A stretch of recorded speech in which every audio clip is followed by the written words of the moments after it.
નમસ્કાર ખેડૂત મિત્રો, તો ફરી એકવાર સ્વાગત છે બધા મિત્રોને આપણી યુટ્યુબ ચેનલમાં।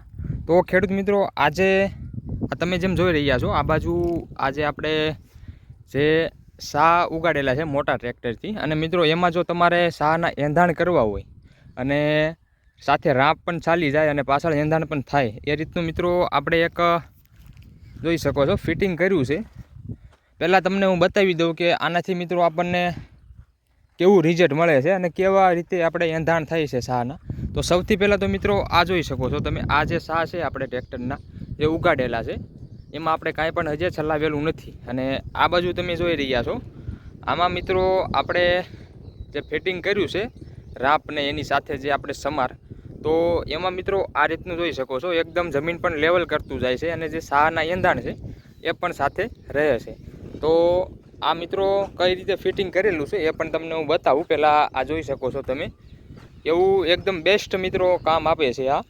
અને આપણે આ મિની ટ્રેક્ટરથી જ કરેલું છે મિત્રો, કોઈ પણ મોટા ટ્રેક્ટર જેટલું કામ મિત્રો અત્યારે આ મિની ટ્રેક્ટરનું છે, આ જોઈ શકો છો। કેમ કે આવું જો કરવા જઈએ મિત્રો તો આપણે આમાં મોટા ટ્રેક્ટરની જરૂર પડે, પણ આપણે મિની ટ્રેક્ટરમાં એક જુગાડ લગાડી અને આપણી રીતે જે ફિટિંગ કર્યું છે એ તમને બતાવું કે શું ફિટિંગ કરેલું છે અને કઈ રીતે ફિટિંગ છે, અને તમે પણ મિત્રો આ આરામથી કરી શકો। તો સૌથી પહેલાં મિત્રો આ જોઈ રહ્યા છો જો તમે, આપણે આગળ છે રાપ, એટલે કે જે આ સાથી હોય છે મિત્રો એના લોઢિયામાં જ આ જે રાપ ફિટિંગ કરેલી છે આપણે મિની ટ્રેક્ટરમાં, એનો પાટલો હોય છે એમાં જ। અને આ મિત્રો રાપ અત્યારે આપણે 30ની જાળીની રાપ છે, એટલે કે આપણે 30ની જાળીના સા ઉગાડેલા છે અત્યારે મોટા ટ્રેક્ટરથી। અને આ જે તમે મિત્રો મેન વસ્તુ તો આ જ છે, આ જોઈ શકો છો આપણે પાછળ એક ઇંગલ બાંધી દીધી છે, ચોરસ ઇંગલ છે અને મિત્રો ફૂલ હેવી વજનદાર ઇંગલ છે, જેનાથી મિત્રો આપણે ફાયદો શું થાય છે કે પાછળ એકદમ જમીન હોય છે જે લેવલમાં કરતું આવે અને સાથે સાથે જે સા હોય છે આપણે ઉગાડેલા મોટા ટ્રેક્ટરથી એ પણ સાથે બુરાતા જાય, અને એની સાથે જે સાના એંધાણ છે એ પણ આપણે મિત્રો રહી જાય છે। અને આ ફિટિંગ કરેલું છે કઈ રીતે એ તમને બતાવું।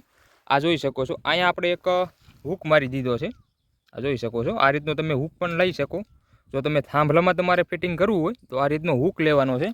અને જે રાપ હોય છે, રાપનો દાઢો હોય છે મિત્રો, એનાથી અંદરની સાઈડ આપણે માપ રાખી અને એની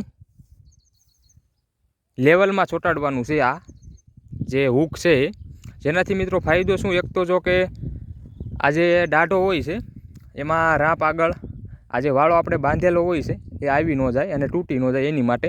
અને જે આ સાતીનો પાટલો હોય છે એનાથી તમારે આ જોઈ શકો છો આટલું આપણે પાછળ રાખેલું છે, એટલે તમારે પણ મિત્રો અડધો ફૂટ તો પાછળ રાખવાનું છે, જેનાથી જે થાંભલો હોય છે એ રાપને ન અડે અને મિત્રો વાળવામાં પણ કાંઈ આપણે ટ્રેક્ટરમાં તકલીફ ન પડે।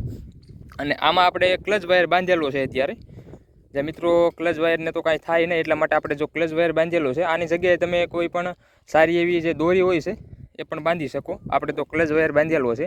અને આ રીતનું કાંક આપણે ફિટિંગ કરેલું છે મિત્રો, તમને આગળ પણ ચલાવીને બતાવું કે ટ્રેક્ટર કઈ રીતે ચાલે છે। અને ખાસ મિત્રો જો હજી સુધી તમે આપણે યુટ્યુબ ચેનલને સબસ્ક્રાઈબ ન કરેલી હોય તો જરૂરથી કરી દેજો, અને આ વિડીયોને વધારે ને વધારે શેર કરજો અને લાઇક કરજો, જેનાથી બીજા પણ ખેડૂત મિત્રોને આ વિડીયો છે જે એ ઉપયોગી થાય અને એને પણ સારી એવી માહિતી મળે।